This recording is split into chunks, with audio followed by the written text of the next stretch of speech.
Hello दोस्तों, कैसे आप? उम्मीद करता हूँ आप लोग अच्छे होंगे और आप लोगों की प्रैक्टिस भी अच्छी चल रही होगी। दोस्तों, आज की वीडियो में मैं आपको बताऊंगा कि how to build resume for effective way. मतलब कि आप अपने रिज्यूमे को एक इफेक्टिव तरीके से कैसे बिल्डअप करेंगे ताकि एक इंटरव्यू के सामने आपका जो फर्स्ट इंप्रेशन हो काफी इफेक्टिवली क्रिएट हो, क्योंकि कई बार आप लोगों ने सुना होगा कि first impression is the last impression. तो आप अपने फर्स्ट इंप्रेशन को कैसे इंप्रेसिव बना सकते हैं उसके बारे में हम आज बात करेंगे। और स्टेप बाय स्टेप मैं आपको बताऊंगा कि हर एक स्टेप में क्या कंटेंट आपको लिखने चाहिए। और मैं एक एग्जांपल के लिए एक रेज्यूमे मैं आपको लेके दिखाऊंगा और उसके अंदर हर एक चीज़ में एडिट करके आपको बताऊंगा कैसे आपको क्या कंटेंट राइट करने हैं और केयरफुली हर चीज़ राइट करने पड़ेंगे आपको। और सबसे की पॉइंट इस वीडियो का ये है, और जिस रीज़न से मैं ये वीडियो बना रहा हूँ वो रीज़न ये है कि हर इंटरव्यू के लिए अलग अलग आपको एडिटिंग करनी पड़ेगी आपके रिज्यूमे में। मतलब कि आप ऑटोकैड के लिए अप्लाई कर रहे हो तो उसके लिए एक अलग रिज्यूमे होगा, सॉलिडवर्क्स के लिए अप्लाई कर रहे हो तो उसके लिए एक अलग रिज्यूमे होगा। अगर आप कैटिया के लिए अप्लाई कर रहे हो या फिर किसी सिविल के सॉफ्टवेयर के लिए अप्लाई कर रहे हो या फिर सीएई के सॉफ्टवेयर के लिए अप्लाई कर रहे हो तो उसके लिए आपको एक अलग रिज्यूमे एडिट करके अप्लाई करना पड़ेगा, क्योंकि आप एक ही रिज्यूमे को हर जगह चिपका नहीं सकते, अदरवाइज आपका इंप्रेशन अच्छा क्रिएट नहीं होगा। तो ये एक की पॉइंट है इस वीडियो का जिसके ऊपर हम ब्रीफली डिस्कस करेंगे। तो चलिए शुरू करते हैं और आपको मैं उस एग्जाम्पल रेज्यूमे के ऊपर ले चलता हूँ जिसके ऊपर मैं आपको एक्सप्लेन करके बताऊंगा कि कैसे आपको एडिट करना है। स्टार्ट।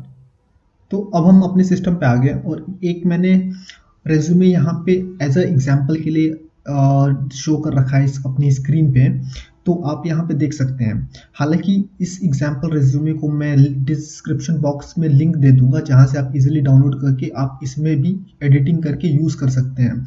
तो आइए स्टार्ट करते हैं आपको कैसे और कहाँ पर क्या चीज़ें ध्यान रखने वाली बातें हैं और किस तरीके से आप इस रेज्यूमे को एडिट करेंगे। बिना देर करते हुए चलिए शुरू करते हैं। जैसा कि आप स्टार्टिंग में एक कॉलम देख रहे हैं, यहाँ पे ने पर्सनल डिटेल्स लिखी गई हैं। जैसा कि रिज्यूमे राकेश कुमार का है, यहाँ पे नाम आप लिख सकते हैं अपना। देन यहाँ पे father's name, address etcetera etcetera जो भी डिटेल्स आप अकॉर्डिंगली फिल कर सकते हैं। रिज्यूमे के हेडिंग में आप यहाँ पे टोटल एक्सपीरियंस 4 ईयर्स यहाँ पे लिखा है, आपको जो भी एक्सपीरियंस हो आप यहाँ पे मेंशन कर सकते हैं। एक्सपीरियंस जरूरी नहीं यहाँ पे भी मेंशन करो, आप नीचे भी अंदर मेंशन कर सकते हो। बेसिकली मैंने यहाँ पे इसलिए शो करा है ताकि आपके रिज्यूमे से ये देख के इंटरव्यूअर को क्विक आइडिया लग जाए कि बंदे को एक्सपीरियंस कितना है। क्योंकि सबसे पहले वो इंटरव्यू ये देखता है कि जो भी उसके पास रिज्यूमे आई है एक्सपीरियंस है या फ्रेशर है या कितना एक्सपीरियंस है, वो देखता है। सबसे पहली चीज़ें उसके माइंड में ये आती हैं। तो इन आप रेज्यूमे उस तरीके से हम उस पर्सपेक्टिव से तैयार करें जिससे कि इंटरव्यूअर को ईजी रहे। अब चलिए नेक्स्ट पॉइंट की तरफ। जो दूसरा पॉइंट है हमारा वो है करियर ऑब्जेक्टिव। करियर ऑब्जेक्टिव में बेसिकली यहाँ पे एक चीज़ पढ़ लेते हैं। To take a challenging and high performance oriented role in field of design engineering and implementing the expertise and experience gained in field of develop complex project with efficiency and quality। मतलब कि इस चीज़ से आपको ये समझ में आ रहा होगा कि आपको वही चीज़ मेंशन करनी है जो आप अपने फ्यूचर या शॉर्ट टर्म गोल्स के लिए चाहते हैं। मतलब कि आपका शॉर्ट टर्म और लॉन्ग टर्म गोल्स के उससे रिलेटेड आप वही चीज़ें लिखें। बेसिकली आप इस चीज़ को कॉपी पेस्ट करें भी तो कोई दिक्कत नहीं है, लेकिन आप रियलिटी जो है आपके लाइफ से रिलेटेड, आपके प्रोफेशनल लाइफ से रिलेटेड वही चीज़ें लिखें। कुछ ज़्यादा मेंशन करने की भी ज़रूरत नहीं है कि आप 4-5 लाइन लिख दिए और बहुत ज़्यादा इफेक्टिव बनाने की कोशिश में लगे, ऐसा भी नहीं चाहिए। आप 2 लाइन लिखें, भले ही 1 लाइन ही लिखें, लेकिन वो चीज़ें इफेक्टिव हो। ठीक है। कभी भी रेज्यूमे को भरना नहीं चाहिए। रेज्यूमे जितना शॉर्ट हो वो उतना इफेक्टिव रेज्यूमे माना जाता है। लॉन्ग रेज्यूमे वही होती हैं जिसमें जिस बंदे के पास उतने टेक्निकल स्किल्स और प्रोफेशनल स्किल्स होते हैं। मतलब कि वो फालतू की चीज़ों से नहीं रिज्यूमे भरा होगा, वो बस काम की चीज़ों से रिलेटेड ही रिज्यूमे वो 4 पेज या 5 पेज का हुआ होगा। अदरवाइज ये कंटेंट इस तरीके के जो भी हाइपोथेटिकल चीज़ें हैं वो चीज़ें बहुत ही कम मिलेंगी आपको लॉन्ग रिज्यूमे में। तो कोशिश करें कि इस तरीके की हाइपोथेटिकल चीज़ें बहुत ही शार्प एंड क्विक हों, 1 या 2 लाइनें में ही निपटा सकें। जैसे करियर ऑब्जेक्टिव हो गया। नेक्स्ट जो थर्ड पॉइंट है हमारा स्ट्रेंथ हो गया। स्ट्रेंथ जो एक्चुअल स्ट्रेंथ है आप वही चीज़ें लिखें जो सबसे बेसिक आता है। गुड कम्युनिकेशन स्किल्स वो हर कोई ही लिखता है अपने रिज्यूमे में, तो ये चीज़ें तो जरूरी हैं। Having good problem solving ability, analytical skills to solve problem efficiency, good team player and excellent interaction skills to coordinate and work within a team, having expertise in working in various operating system, good delivery output in less time without losing efficiency। तो ये सब चीज़ें आप customise भी कर सकती हैं। इसको आपको ज़रूरी नहीं कि ये चीज़ें आपको लिखना है, आप अपने हिसाब से 2 लाइन का ही लिखें स्ट्रेंथ, 3 लाइन का ही स्ट्रेंथ लिखें, डज़न्ट मैटर, लेकिन वो चीज़ें इफ़ेक्टिव हो, ठीक है? आप कम से कम रखें, मैक्सिमम मैं यहाँ पे 5 पॉइंट लिखा हूँ, आप 3 पॉइंट में भी इसको निपटा सकते हैं, दैट्स इट। अब आते हैं हम अपने 4th पॉइंट की तरफ। 4th पॉइंट है हमारा एकेडमिक बैकग्राउंड। आप एकेडमिक बैकग्राउंड मैंने यहाँ पे इसलिए लिखा है क्योंकि कोई भी बंदा होगा वो सबसे पहले आपका एक्सपीरियंस देखा, देन उसके बाद से इन दोनों चीज़ों पे फोकस करेगा ही नहीं वो, ओके। ये तो एज अ फॉर्मेलिटीज़ होती हैं, सच बताऊँ रियलिटी, लेकिन आपको ये चीज़ें लिखनी ज़रूरी पड़ती है क्योंकि ये चीज़ें अगर बंदा कोई डीपली अगर आपके रिज्यूमे को स्टडी करेगा तो वो चीज़ें ज़रूर देखेगा, तो ये चीज़ें भी ज़रूरी हैं। लेकिन अगर एक्सपीरियंस के बाद से अगर कोई इंटरव्यूअर आपके रिज्यूमे में फोकस करता है तो एकेडमिक बैकग्राउंड के ऊपर फोकस करता है, तो इसलिए मैंने 4th पॉइंट में एकेडमिक बैकग्राउंड मैंने मेंशन किया है। यहाँ पे आपको कैसे मेंशन करना है कि higher education to lower education की तरफ मेंशन करना है, मतलब रिसेंट में आपने जो एजुकेशन कंप्लीट किया है पहले वो लिखें, फिर उसके बाद से उसके बाद वाले जो भी आपने डिसेंडिंग ऑर्डर में किए हैं वो सब लिखें। जैसे मैंने यहाँ पे बीटेक लिखा हुआ है, किस यूनिवर्सिटी से किया है वो आपको लिखना है, स्कूल कॉलेज क्या आते हैं, ईयर ऑफ पासिंग क्या आती है, परसेंटेज क्या आता है, ठीक है। इसी मेथड से ही मैंने लिखा हुआ है, आपको भी इसी तरीके से लिखना है। मैं यहाँ पे रिस्ट्रिक्ट नहीं करूँगा आपको कि आप इसी तरीके से लिखें, जैसे कि मैंने यहाँ पे टेबुलर फॉर्म में लिखा है। बहुत लोग ये कहते हैं कि टेबुलर फॉर्म में नहीं लिखना चाहिए, लेकिन मेरे हिसाब से ऐसा कोई रूल नहीं है कि आप टेबुलर फॉर्म में ना लिखें, आप पैराग्राफ फॉर्म में भी लिख सकते हैं, लेकिन टेबुलर फॉर्म में मेरे हिसाब से इसलिए इफेक्टिव रहता है ताकि यहाँ पे चीज़ें बहुत ही शार्प एंड क्लियर रहती हैं। यहाँ पे इंटरव्यूअर को ढूंढने की जरूरत नहीं पड़ती है कि आपका किस यूनिवर्सिटी से था, क्या परसेंटेज था, किस ईयर में किया था, ये सब उसमें थोड़ा सा ढूंढना पड़ता है पैरा वाले में, लेकिन टेबुलर फॉर्म में इंटरव्यूअर को ढूंढने की जरूरत नहीं है, वो इजीली हर चीज़ विजुअल कर लेगा। थोड़ा सा टेक्निकल वे इसको बोला जाता है इस तरीके के टेबुलर फॉर्म में डेटा लिखने को। तो आप मैं ये रिकमेंड करूँगा कि आप टेबुलर फॉर्म में एकेडमिक बैकग्राउंड के डिटेल्स को आप मेंशन करें। अब आते हैं हम नेक्स्ट पॉइंट की तरफ, जो है हमारा स्पेशलाइजेशन, 5th पॉइंट। स्पेशलाइजेशन कह सकते हैं या फिर इसको टेक्निकल स्किल्स भी कह सकते हैं। हालांकि इसके अंदर हम जो भी टेक्निकल सॉफ्टवेयर हम जानते हैं, मतलब आपके पास क्या स्किल्स हैं, ऑटोकैड डिज़ाइन से रिलेटेड ऑटोकैड है, कैटिया, सॉलिडवर्क्स, एंड से जो भी आपके उस सॉफ्टवेयर की नॉलेज है वो पहले आप मेंशन करें। उसके बाद से आप नॉर्मल बेसिक कंप्यूटर स्किल्स, जैसे मान लो MS ऑफिस आता है, एक्सेल आता है, टैली आता है, उससे रिलेटेड जो भी आपको चीज़ें आती हैं, C++ आता है, जावा आता है, जो भी कुछ आता है वो मेंशन करें। मतलब जो प्रायोरिटी है पहली टेक्निकल स्किल में, मतलब जिस जॉब के लिए आप अप्लाई कर रहे हैं वहाँ के लिए जो रिक्वायरमेंट है पहले उन सॉफ्टवेयर को हाईलाइट करें, और कोशिश ये करें कि सपोज आप ऑटोकैड के लिए अप्लाई कर रहे हैं तो पहले नंबर पे ऑटोकैड का ही नाम होना चाहिए, और उसको ऐसे सेलेक्ट करके आप यहाँ से हाईलाइट कर दें ताकि इंटरव्यू को आइडिया मिले कि हाँ बंदे को ऑटोकैड आता है, उसको ढूंढना ना पड़े, क्योंकि हाईलाइट करने से वो तुरंत दिख जाता है कि आपने ये चीज़ की हुई है। अब हम नीचे आता है जो कि हमारा 6th पॉइंट है, प्रोजेक्ट्स। प्रोजेक्ट्स मतलब कि आपने प्रीवियस में जितने भी प्रोजेक्ट्स हैंडल किए हैं, मतलब कि करंट से लेके पास तक, प्रायोरिटी ये दी जाती है कि आप करंट पे जो प्रोजेक्ट हैंडल कर रहे हैं उसको मेंशन करें।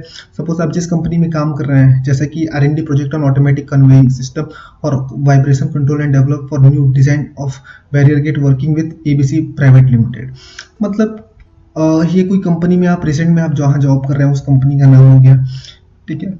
अब उस कंपनी में आप रिसेंट में ये प्रोजेक्ट हैंडल कर रहे हैं ऑटोमेटिक कन्वेइंग सिस्टम के ऊपर, तो वो मैंने मेंशन कर दिया है, ठीक है। तो उससे रिलेटेड आप जो भी प्रोजेक्ट हैंडल किए हैं वो ब्रीफली इसके अंदर डिस्क्राइब करें। कैसे लिखना है आपको, पहले जिस कैटेगरी का प्रोजेक्ट है, R&D प्रोजेक्ट का क्या नाम है, ठीक है, ऑटोमेटिक कन्वेयर, फिर उसमें क्या कर रहे हैं आप, vibration control and develop new design, ठीक है, किसके साथ कर रहे हैं, working with ABC private limited, जो भी कंपनी का नाम हो।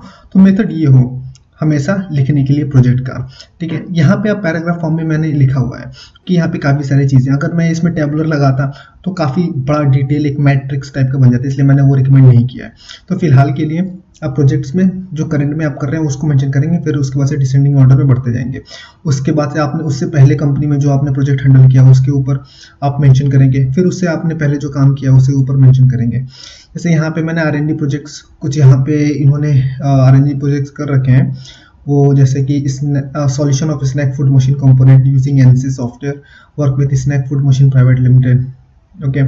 इस तरीके से सोलर सिस्टम के साथ सोलर सिस्टम की कंपनी के साथ एक काम किया गया है, ANSYS के ऊपर FEM एनालिसिस का काम किया गया है, ठीक है। उसके बाद से जो भी आपने अगर कोई फ्रीलांसिंग वर्क भी कर रखा होगा तो उसको भी ज़रूर मेंशन करें। मतलब कि आप अपने रिज्यूमे में वह चीज़ ज़्यादा से ज़्यादा दिखाएं जो प्रोजेक्ट से रिलेटेड है, क्योंकि इंटरव्यूअर ये देखता है कि आप कितना मैक्सिमम प्रोजेक्ट हैंडल किए हैं, क्योंकि इंडस्ट्रीज़ में ये बहुत ही मायने रखता है कि आपको इंडस्ट्री की कितनी ज़्यादा डीप नॉलेज है। अगर आपने ज़्यादा प्रोजेक्ट हैंडल किए हैं आपको मतलब ज़्यादा डीप नॉलेज है। और सबसे ज़रूरी बात यहाँ पे जो थीम है इस रिज्यूमे को बनाने का, कि आपको किस सॉफ्टवेयर के लिए अप्लाई कर रहे हो तो वहाँ पे किस तरीके से लिखना है।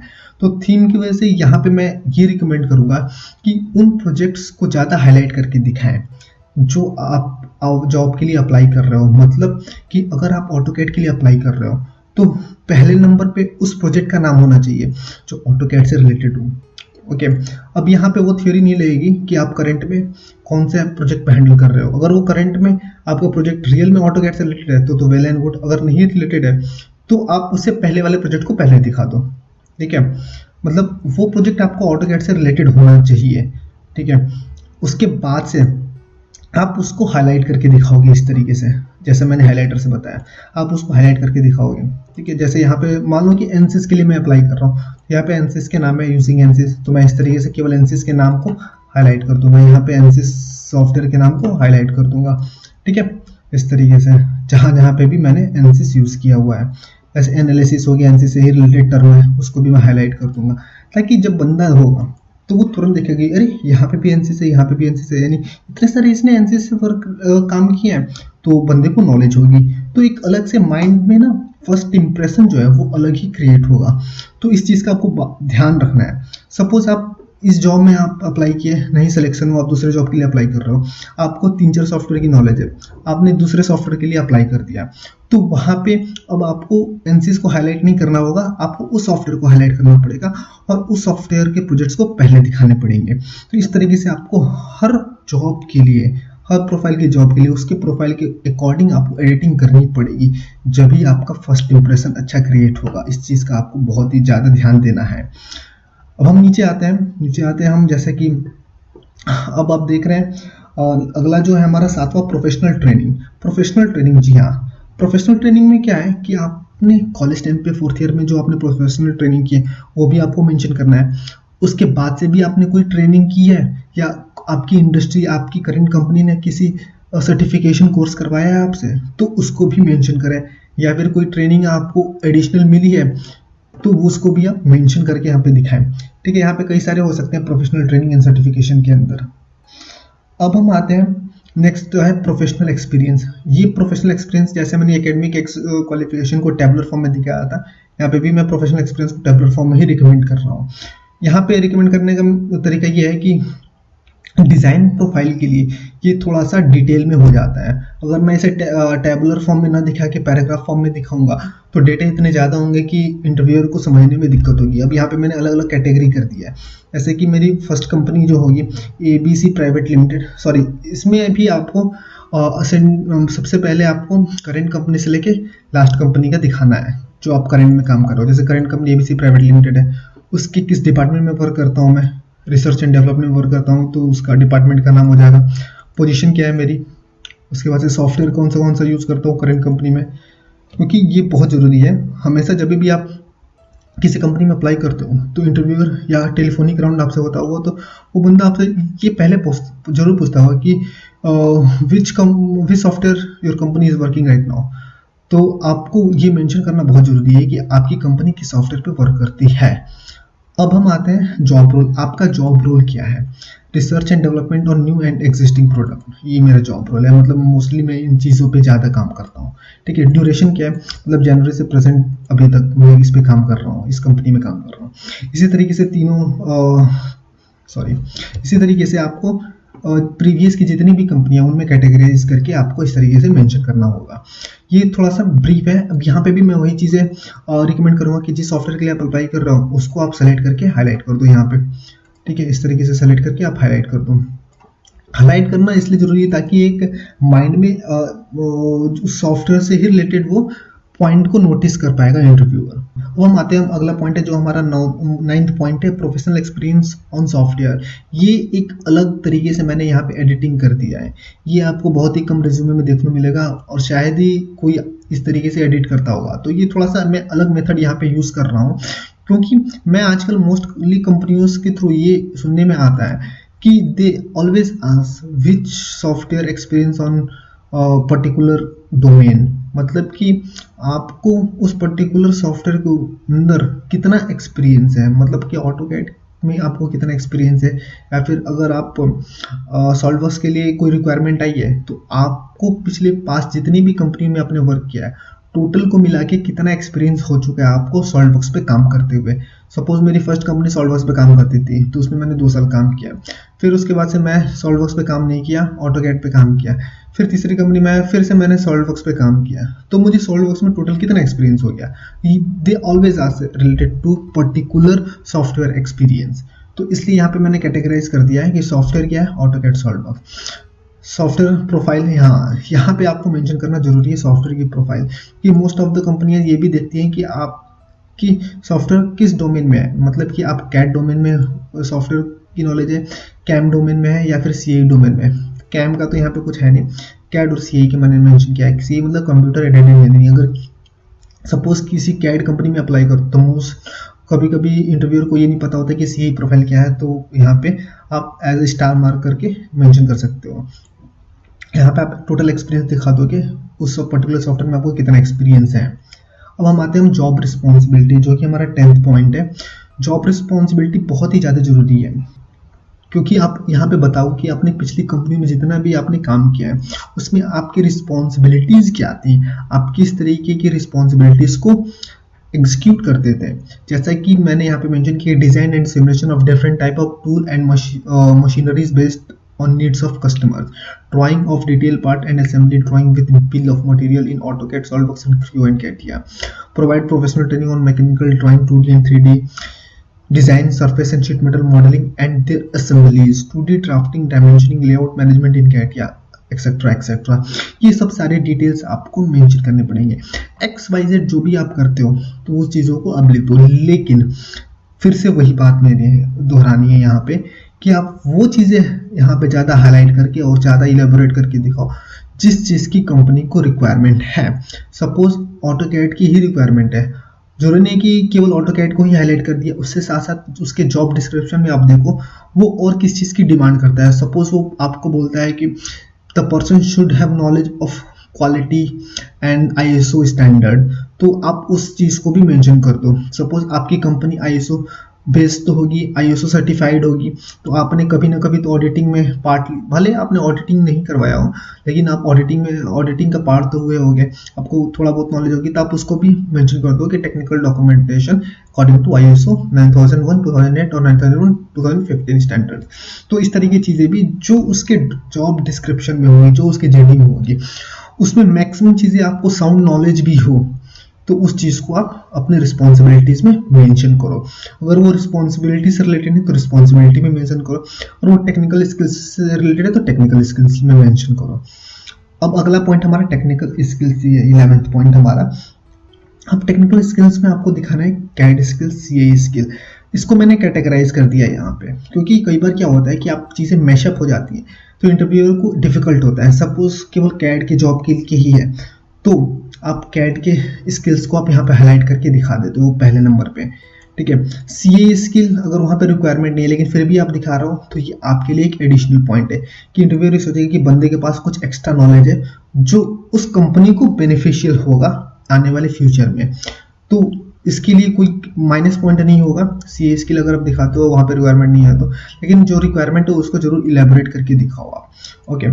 तो यहाँ पे चीज़ें जैसे कि आप सॉफ्टवेयर के अंदर क्या क्या जानते हो, कैड स्किल्स के अंदर जैसे ऑटोकैड में क्या क्या आपको पता है, वो मेन पॉइंट। ऐसा नहीं कि लेयर कमांड के अंदर ये चीज़ें पता है, ठीक है, टेक्स्ट कमांड पता है, ऐसी चीज़ें नहीं, कुछ मेजर पॉइंट जैसे expertise in orthography, isometric, perspective drawing in AutoCAD, तो इसके अंदर सारी चीज़ें आ जाएंगी किस टाइप की ड्राइंग्स पे आपको एक्सपर्टाइज हासिल है। 2D drawing and sketching, part modelling, configuration, surface modelling, weldment, sheet metal modelling on SolidWorks, Creo and CATIA. तो इस तरीके से समराइज करके आपको दिखाना है कैड स्किल्स के अंदर। bottom up top down assemblies, sub assemblies in SolidWorks and CATIA and Creo. Okay, MBD model based design of part assemblies. तो ये सारी चीज़ें समराइज करके आपको दिखानी है। वैसी सीएस स्किल्स के अंदर आपको समराइज करके सारी चीज़ें मेंशन करनी है। अब हमारा बात का टॉपिक है जो कि है हमारा इंटरेस्ट। आप अपने अकॉर्डिंग ये इंटरेस्ट लिख सकते हो जो आपका इंटरेस्ट हो। नेक्स्ट स्टेप जो है हमारा लास्ट, पर्सनल इन्फॉर्मेशन। यहाँ पे आपको पर्सनल इन्फॉर्मेशन कुछ ऊपर आपने मेंशन किया, कुछ यहाँ पे नीचे आप मेंशन करोगे। यहाँ पे नीचे वो चीज़ें हैं ऐसे डेट ऑफ बर्थ क्या है, gender, nationality, material status, language, age, hobbies, CTC ये ऑप्शनल होता है। आप दिखा भी सकते हो, नहीं भी दिखा सकते हो। ये आपको कस्टमाइज करके आपको सेंड करना होगा। अगर एक इंटरव्यूअर या फिर आपका कंसल्टेंट रिक्वायर्ड करता है कि they also want to know what about your current CTC, so you should have to mention here, otherwise you can skip this. तो आप इस चीज़ को छोड़ सकते हो, डिलीट कर सकते हो यहाँ से। Okay, then your declaration and that's it. तो आपने देखा कि किस तरीके से आपको रिज्यूमे को एडिटिंग करनी है ताकि आपका एक फर्स्ट इंप्रेशन बहुत ही अच्छा क्रिएट हो इंटरव्यूअर के सामने। और जो चीज़ें मैंने मेंशन की है, जो इस वीडियो का थीम था कि आपको हर इंटरव्यू के लिए अलग अलग रिज्यूमे एडिट करके आपको अप्लाई करना पड़ेगा। तो वो इस वीडियो का थीम है, तो उसके अकॉर्डिंग आप समझ गए होंगे कि कैसे आपको एडिटिंग करनी है। तो दोस्तों देखा कैसे आप अपने रिज्यूमे को इफेक्टिवली एडिट कर सकते हैं और किस तरीके से आप अप्लाई कर सकते हैं अलग अलग जॉब्स के लिए। तो उम्मीद करता हूँ आपको ये वीडियो पसंद आई हो और आपको काफ़ी सारे नॉलेज मिले हो कि कैसे आप एक इफेक्टिव फर्स्ट इंप्रेशन आप इंटरव्यू के सामने बना सकते हैं। दोस्तों अगर आपको इस वीडियो से रिलेटेड कोई क्वेरी हो तो जरूर डिस्क्रिप्शन बॉक्स में बताएं, और जो एग्जाम्पल रिज्यूमे है उसका मैंने डिस्क्रिप्शन बॉक्स में लिंक दे दिया है, आप वहाँ से इजीली डाउनलोड कर सकते हैं। तो thank you for watching video friends. अगर आपको वीडियो पसंद है तो प्लीज़ लाइक्स करें, अगर आप मेरे चैनल पर नए हैं तो सब्सक्राइब करना ना भूलें। अगर आप चैनल पर नए हैं और सब्सक्राइब कर चुके हैं तो भी आप अपने दोस्तों के साथ शेयर जरूर करें। तो आप मेरे चैनल पर बने रहिए। Stay tuned with design to future, और जल्दी ही मिलते हैं आपसे अगले वीडियो में। तब तक के लिए स्टे ब्लेस्ड, स्टे इंस्पायर्ड।